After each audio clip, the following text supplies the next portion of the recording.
गाड्या सुटल्या बोलकवडेवाडीकरांच्या मैदानातील गाडी क्रमांक 36 सुटला आणि 36 मध्ये लढत चालू आहे 6 गाड्या आणि 6 गाड्यांमध्ये रेल्वे संग्राम चालू आहे आणि अलीकडे सुंदर अशी गाडी पडते किरण ड्रायव्हर विंगकरांची आणि घरचा साज पळाला मालकाला निर्वाद वर्चस्व प्राप्त करून दिलं।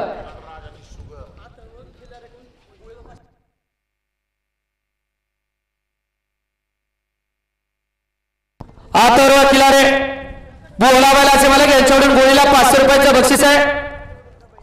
चिक्या फॅन्स क्लब मोठा मुळशी पैल स्वप्नील दादा करपे बंटी दादा मोहोळ यांच्याकडून गोळीला 500 रुपयाचं बक्षीस आहे। गोळी आपलं बक्षीस घेऊन जा।